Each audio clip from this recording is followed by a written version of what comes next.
Hello friends, आज हम लोग बिहार विशेष में बिहार की राज्य व्यवस्था से जुड़े कुछ प्रश्नों को हल करते हैं। तो इसे जानने से पहले आप मेरे चैनल कॉम्पिटिटिव गुल्लक को लाइक करें, सब्सक्राइब करें, शेयर करें, ताकि कोई भी नोटिफिकेशन आप तक सबसे पहले जा पहुँचे। तो यहाँ पे आप पहला क्वेश्चन देख सकते हैं कि बिहार विधानसभा के अध्यक्ष कौन होते हैं। तो बिहार विधानसभा के अध्यक्ष अभी फ़िलहाल में कौन है, तो ये हो गए नंद किशोर यादव। कौन है? नंद किशोर यादव। तो बिहार विधानसभा के वर्तमान अध्यक्ष के अगर बारे में बात किया जाए तो श्री नंद किशोर यादव हैं। राज्य विधान का उल्लेख भारतीय संविधान के अनुच्छेद 170 में है। ठीक है, यानी कि राज्य विधानसभा का अगर उल्लेख का बात किया जाए तो आर्टिकल 170 में इसका उल्लेख किया गया है। विधानसभाओं की संरचना से संबंधित है। कौन सा आर्टिकल? 170। दूसरा है कि निम्नलिखित में से गलत कथन चुनिए, यानी कि यहाँ पे 3 ऑप्शन सही है और 1 ऑप्शन गलत है। तो चलिए सारे ऑप्शनों को हम लोग देखते हैं। तो बिहार विधान परिषद सचिवालय 1952, यानी कि बिहार विधान परिषद सचिवालय 1952 है, एक अधिनियम है, सही है। आज़ादी से पूर्व राय बहादुर सतीश चंद्र सिन्हा बिहार विधान परिषद के पहले अध्यक्ष थे। कौन थे? सतीश चंद्र सिन्हा, तो ये भी सही है। भारत शासन अधिनियम 1919 के अंतर्गत बिहार को पूर्ण राज्य का दर्जा मिला 1936 में। ठीक है, तो भारत शासन अधिनियम जब हम लोग ब्रिटिशों के अधीन थे उसी समय भारत शासन अधिनियम 1919 लाया गया, जिसके अंतर्गत बिहार को पूर्ण राज्य का दर्जा मिला था। कब? 1936 में। इसके बाद है कि 1917 में बिहार और उड़ीसा को बंगाल से अलग कर दिया गया। तो ये ऑप्शन क्या है? गलत है। बिहार और उड़ीसा को बंगाल से 1912 में अलग किया गया था। कब अलग किया गया था? 1912 में। तो ये ऑप्शन गलत है। यहाँ पे आप डिस्क्रिप्शन में भी देख सकते हैं कि वर्ष 1912 में बिहार और उड़ीसा, जिसे उड़ीसा के नाम से जानते हैं, को बंगाल से अलग कर दिया गया था। अतः विकल्प डी सही, मतलब कि यहाँ पे क्या है? गलत है। इसके बाद है कि बिहार में जब पहली बार राष्ट्रपति शासन लगाया गया तो उस समय बिहार के राज्यपाल कौन थे? ठीक है, तो कौन थे? नित्यानंद कानूनगो। कौन थे? नित्यानंद कानूनगो। यानी बिहार में पहली बार 29 जून 1968 में राष्ट्रपति शासन लगाया गया था। उस समय बिहार के राज्यपाल कौन थे? नित्यानंद कानूनगो जी थे। इसके बाद है कि बिहार मानवाधिकार आयोग की स्थापना कब हुई है? तो कब हुई है? 3 जनवरी 2000 को। 3 जनवरी 2000 को बिहार मानवाधिकार आयोग की स्थापना हुई है, जिसमें मानव अपने अधिकारों को लेकर बात करते हैं। यहाँ पे आप देख सकते हैं कि बिहार मानवाधिकार आयोग की स्थापना 3 जनवरी 2000 को हुई थी। बिहार मानवाधिकार आयोग मानवाधिकार संरक्षण अधिनियम 1993 के अंतर्गत, कौन से? 1993 के अंतर्गत स्थापित एक संस्था है। बिहार मानवाधिकार आयोग का औपचारिक गठन 25 जून 2008 को किया गया था। मानवाधिकार आयोग मानव अधिकारों का पहरेदार है, यानी कि किसी भी मानव के अधिकार का क्षय नहीं होने देता है। इसके बाद है कि राजग का पूरा नाम क्या है? तो राजग का पूरा नाम क्या हो गया? तो राष्ट्रीय जनतांत्रिक गठबंधन। राजग का मतलब राष्ट्रीय जनतांत्रिक गठबंधन। तो वर्तमान में भारत में राजग की सरकार है। किसका सरकार है? राजग। ठीक है, राजग का पूरा रूप राष्ट्रीय जनतांत्रिक गठबंधन है। राजग में सबसे बड़ा राजनीतिक दल भारतीय जनता पार्टी को माना जाता है। इसके बाद है कि बिहार में सेवा का अधिकार कानून कब लागू किया गया था? तो बिहार में सेवा का अधिकार कब लागू किया गया?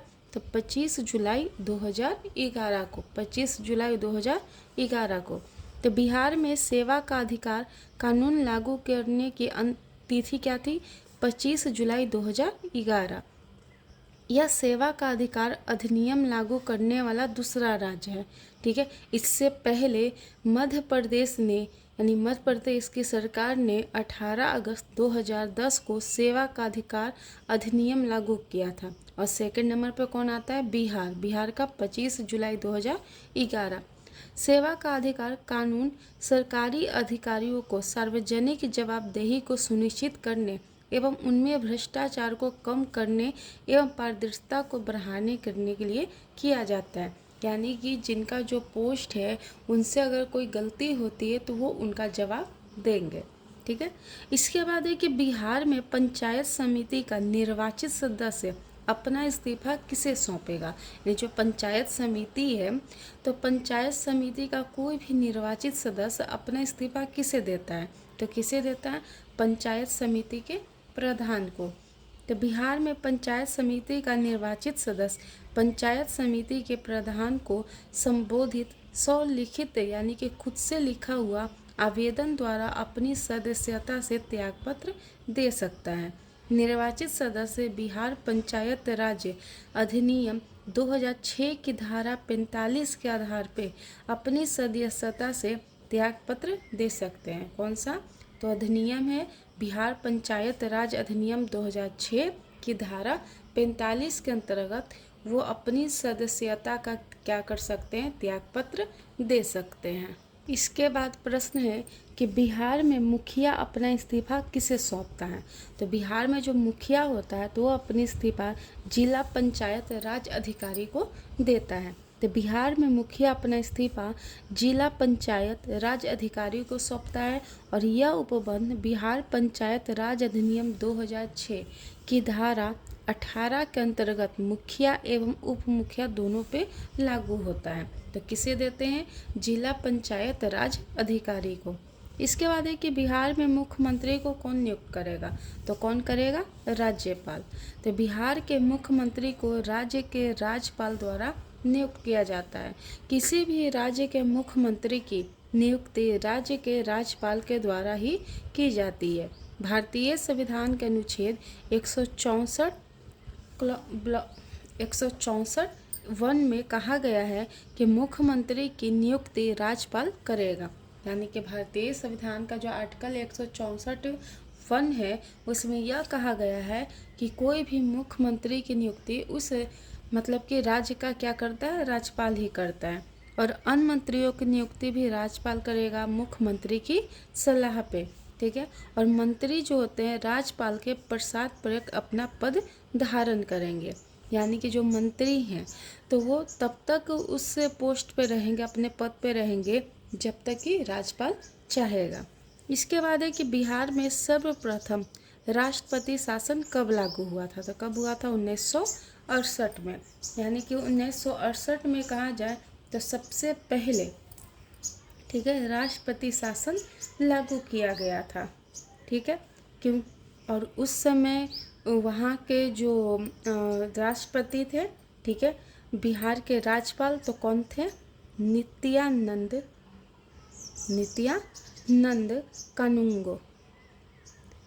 कानूंगो जी इस समय के क्या थे, बिहार के राज्यपाल थे। और ये कब हुआ था, तो यह 29 जून 1968 में हुआ था। तो आप यहाँ देख सकते हैं कि बिहार में पहली बार राष्ट्रपति शासन जून 1968 में लागू हुआ, जो फरवरी 1969 तक लागू रहा था। भारतीय संविधान का अनुच्छेद 356, ठीक है, संवैधानिक तंत्र के विफल होने पर राज्य में राष्ट्रपति शासन लगाने का प्रावधान करता है। किस चीज़ पे, जब संवैधानिक तंत्र विफल हो जाए, यानी सही तरीके से काम न हो। बिहार में लोकसभा की 40 सीट है, तो राज्यसभा की कितने सीटें बिहार में है, तो कितने, 16। ठीक है। तो भारत के बिहार राज्य में लोकसभा सीटों की कुल संख्या 40 है, जबकि राज्यसभा में 16 सीट है। बिहार राज्य विधानमंडल जो है द्विसदनीय है और इसके अंतर्गत यहाँ पर विधानसभा सीटों की संख्या 243 है और विधान परिषद में कितना हो गया, 75 है। तो यहाँ से एग्जाम में आते हैं तो ये आपको याद रखना है कि बिहार राज्य में लोकसभा सीटों की संख्या 40, जबकि राज्यसभा में कितना हो जाता है, 16। वहीं राज्य विधानमंडल के बारे में अगर कहा जाए तो विधानसभा में 243 है और विधान परिषद में 75 है। इसके बाद है कि बिहार से लोकसभा की 40 सीटें हैं, तो राज्यसभा की कितनी सीटें बिहार में, तो कितने हो जाएंगे, 40 हो जाएंगे। बिहार राज्य में अभी कुल कितने ज़िले हैं, तो कुल कितने ज़िले हैं, तो अभी वर्तमान में 38 ज़िले हैं। तो भारत के बिहार राज्य में कुल 38 जिले हैं। इनमें से सर्वाधिक क्षेत्रफल वाला अगर जिला कहा जाए तो पश्चिम चंपारण है, इसके बाद गया और पूर्व में चंपारण जिले आते हैं। जबकि यहाँ सबसे कम क्षेत्रफल वाला अगर जिला कहा जाए तो वो कौन हो जाएगा, शिवहर हो जाएगा। बिहार में कितने जिले हैं तो कितने हो जाएंगे, 38।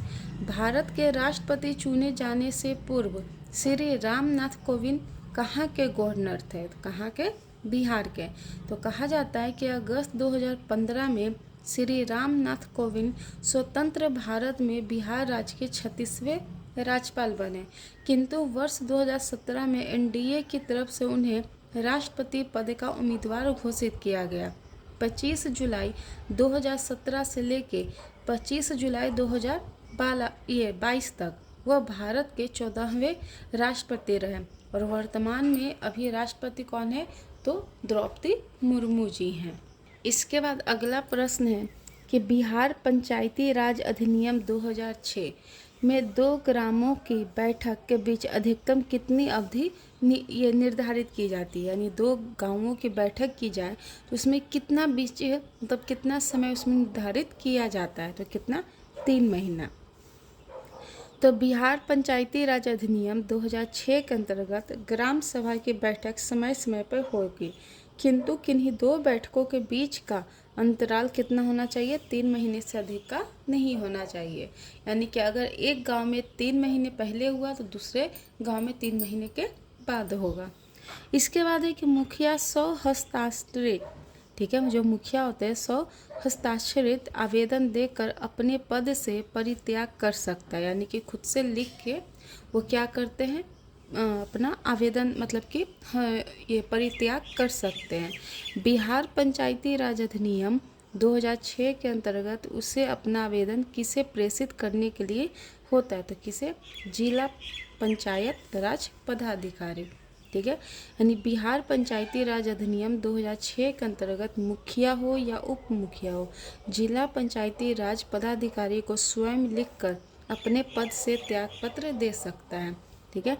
इसमें उपधारा 1 के अधीन प्रत्येक त्यागपत्र जिला पंचायत राज पदाधिकारी को उसकी प्राप्ति के तिथि से 7 दिन की समाप्ति पर प्रभावी हो जाएगा। यदि 7 दिनों की इस अवधि में वह जिला पंचायत राज पदाधिकारी को स्वयं लिखकर ऐसा त्याग पत्र वापस न ले, ठीक है। तो ये है कि मुखिया अपना परित्याग किसे दे सकता है। इसके बाद है कि बिहार लोक सेवा आयोग के अध्यक्ष और सदस्यों की नियुक्ति कौन करता है, तो कौन करेंगे, राज्यपाल। तो भारतीय संविधान के भाग 14 में अनुच्छेद 315 के अंतर्गत संघ एवं राज्यों के लिए लोक सेवा आयोग का प्रावधान किया गया। तो भाग 14 में आर्टिकल 315 के अंतर्गत क्या किया गया है, संघ एवं राज्यों के लिए लोक सेवा आयोग का प्रावधान किया गया है। और अनुच्छेद 316 के अनुसार राज्य लोक सेवा आयोग के अध्यक्ष और सदस्यों की नियुक्ति राज्यपाल द्वारा की जाएगी। यहाँ पे आप ध्यान दे सकते हैं कि राज्य लोक सेवा आयोग के अध्यक्ष जो होते हैं या सदस्यों को केवल राष्ट्रपति के द्वारा ही ये हटाया जा सकता है, यानी कि नियुक्ति करवाएगा राज्यपाल, लेकिन हटाने का प्रावधान कौन करते हैं, तो राष्ट्रपति, राज्यपाल नहीं कर सकता है। इसके बाद है कि बिहार पंचायत राज अधिनियम में ग्राम पंचायत की अवधि 5 वर्षों की निर्धारित की जाती है। तो इसकी गणना क्या है, तो यहाँ पर ऑप्शन देख सकते हैं कि बिहार पंचायत राज अधिनियम यानी 2006 वाला कह रहा है, तो ग्राम पंचायत की जो अवधि है 5 वर्षों की निर्धारित होती है। तो इसकी गणना कब से की जाती है, तो यहाँ पे आंसर हो जाएगा पंचायत की पहली बैठक की तिथि से की जाती है, यानी कि जब पंचायत में पहला मीटिंग होता है उस समय से 5 साल के लिए क्या किया जाता है, ये डेट निर्धारित की जाती है। तो यहाँ पे आप देख सकते हैं डिस्क्रिप्शन में कि बिहार पंचायती राज अधिनियम 2006 की धारा 14 के अनुसार प्रत्येक ग्राम पंचायत यदि तत्समय प्रवृत्त किसी विधि के अधीन, किसी विधि के अधीन, विधि मतलब कानून, उससे पहले ही विघटित नहीं कर दिया जाता तो अपनी प्रथम बैठक के लिए नियत तारीख से 5 वर्षों की अधिक अवधि तक वो बनी रहेगी। इसके बाद है कि बिहार भूमि सुधार नियमावली किस वर्ष लागू हुआ था। बिहार भूमि सुधार कब लागू हुआ था, तो वर्ष 1950 में। तो बिहार भूमि सुधार अधिनियम 1950 का विस्तार संपूर्ण बिहार में है और इस अधिनियम को लागू करने के लिए राज्य सरकार ने पृथक से अधिसूचना जारी की थी। इसी अधिसूचना के अंतर्गत बिहार भूमि सुधार नियमावली 1951 जारी की गई। इसके बाद है कि बिहार भूमि सुधार अधिनियम के अंतर्गत लगान निर्धारण की शक्ति किन्हें प्राप्त है। यानी कि जो भूमि सुधार अधिनियम हुआ तो उससे जो टैक्स वसूला जाता है, तो टैक्स का जो प्राइस वो निर्धारित कौन करते हैं, तो कौन करते हैं, तो उपसमाहर्ता भूमि सुधार। तो बिहार काश्तकारी संशोधन अधिनियम 2017 के अनुसार वैसी रैयती बेलगान भूमि का जिसका लगान भू सर्वेक्षण एवं बंदोबस्त कार्यक्रम के संचालन के दौरान नियत नहीं किया गया हो, लगान नियत करने की शक्ति क्षेत्र के भूमि सुधार उपसमाहर्ता या अनुमंडल पदाधिकारी में निहित होगी। ठीक है। इसके बाद है कि बिहार काश्तकारी अधिनियम का मुख्य उद्देश्य क्या है। तो बिहार काश्तकारी अधिनियम का मुख्य उद्देश्य जो है तो वह रैयतों को बेहतर हैसियत प्रदान करना तथा उसके हितों को सुरक्षा प्रदान करना है। ठीक है, यानी कि रैयतों को क्या करता है, बेहतर हैसियत प्रदान करता है और उसके हितों को भी वो सुरक्षा प्रदान करने का कोशिश यहाँ पे देख सकते हैं करता है। इसके बाद यहाँ पे आप देख सकते हैं कि जो बिहार काश्तकारी अधिनियम 1885 है वो ब्रिटिश शासनकाल के दौरान ही अस्तित्व में आया था और इस अधिनियम में संशोधन करने हेतु राज्य विधानमंडल ने बिहार काश्तकारी संशोधन अधिनियम 2017 पारित किया, जिस पे राज्यपाल ने अपनी स्वीकृति 31 अगस्त 2017 को दी थी और परिणाम स्वरूप यह क्या बन गया, एक अधिनियम बन गया, यानी कानून बन गया। इस अधिनियम में रैयतों को बेहतर हैसियत प्रदान करने एवं उनके हितों को सुरक्षित रखने संबंधी प्रावधान किए गए थे। इसके बाद है कि बिहार में पंचायत समिति के आकांक्षण, नियोजन एवं वित्त का अध्यक्ष कौन होता है, तो कौन होता है, तो पंचायत समिति के प्रमुख होते हैं। तो बिहार पंचायती राज अधिनियम 2006 के तहत पंचायत समिति के प्रधान सामान्य स्वामी समिति और वित्त लेखा परीक्षा और योजना समिति के अध्यक्ष होंगे। ठीक है, अतः पंचायत समिति के आकांक्षण, नियोजन और वित्त का अध्यक्ष कौन होता है, तो पंचायत समिति का प्रमुख होता है। इसके बाद है कि बिहार लोक शिकायत अधिनियम कब पारित किया गया। तो बिहार लोक शिकायत अधिनियम जो है तो यह कब पारित किया गया, तो कहा जाता है कि यह 2015 में पारित किया गया था, लेकिन डेट इसमें थोड़ा कन्फ्यूजन है। यहाँ पर आप देख सकते हैं डिस्क्रिप्शन में, बिहार लोक शिकायत निवारण अधिनियम 2015 को बिहार के राज्यपाल ने 24 अगस्त 2015 को स्वीकृत की थी। ठीक है, तो यहाँ पर आप देख सकते हैं कहीं भी डेट नहीं है, यानी 24 अगस्त 2015 को राज्यपाल के द्वारा स्वीकृति मिली थी, जबकि बिहार लोक शिकायत निवारण अधिनियम 2015 5 जून 2016 से पूरे बिहार में लागू हुआ। ठीक है, यानी कि कब से, तो 5 जून 2016 से पूरे बिहार में यह लागू हुआ है। इसका उद्देश्य निश्चित समय सीमा के अंदर लोक शिकायतों का निपटारा करना है। इसी अधिनियम को वर्ष 2020 में पुनः संशोधित किया गया और यहाँ पे आप ध्यान से देख सकते हैं कि संशोधन अधिनियम 2020 द्वारा बिहार लोक शिकायत निवारण अधिकार अधिनियम 2015 की धारा 2 की उपधारा क में संशोधन किया गया है। ठीक है, तो यहाँ पे थोड़ा सा डेट को लेके क्या है, कन्फ्यूजन है। तो अगर यहाँ पे स्वीकृति के बारे में अगर बात किया जाए तो 24 अगस्त 2015 हो जाएगा। ठीक है, लागू करने का बारे में अगर बात कहा जाए तो 2016 से पूरे बिहार में यह लागू हुआ था। इसके बाद है कि बिहार के उप मुख्यमंत्री अभी कौन है, तो अभी वर्तमान में बिहार के जो उप मुख्यमंत्री हैं वो कौन है, तेजस्वी यादव। तो वर्तमान में बिहार के उप मुख्यमंत्री सम्राट चौधरी और विजय कुमार सिन्हा है और मुख्यमंत्री नीतीश कुमार हैं।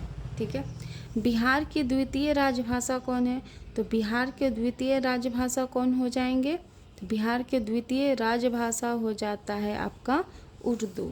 ठीक है, तो अगर यहाँ पे आप देख सकते हैं तो बिहार की द्वितीय राजभाषा उर्दू है और बिहार का भारत का पहला राज्य है जिसने सर्वप्रथम हिंदी को अपनी आधिकारिक भाषा माना है। यह बिहार की प्रथम राजभाषा है। कौन सा? उर्दू भाषा।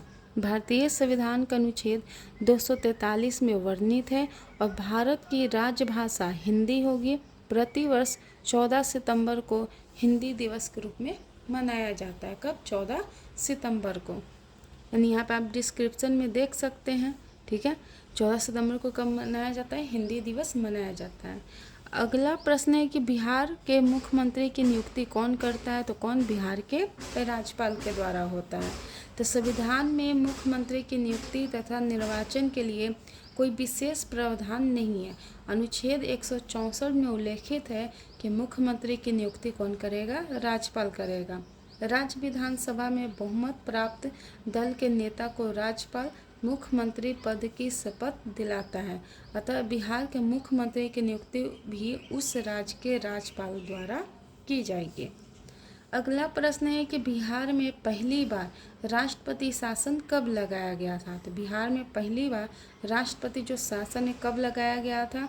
तो अगर देखा जाए तो यह कब लगाया गया? तो 1968 में। कब लगाया गया है? 1968 में।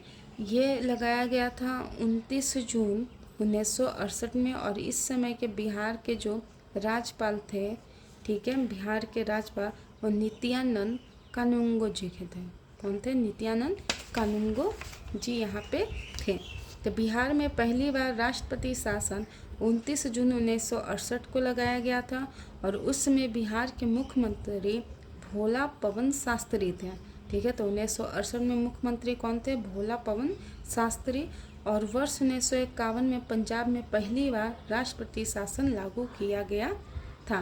ठीक है, तो यहाँ से बिहार का राज व्यवस्था क्या होता है? कंप्लीट होता है। अगर यहाँ पे हम लोग देखें तो बिहार के उप मुख्यमंत्री अभी कौन है? तो तेजस्वी यादव। ठीक है, और बिहार के यहाँ पे अगर उप मुख्यमंत्री का बात किया जाए तो अभी तेजस्वी यादव हैं। ठीक है, और मुख्यमंत्री में कहा जाए तो सम्राट चौधरी हैं। ठीक है।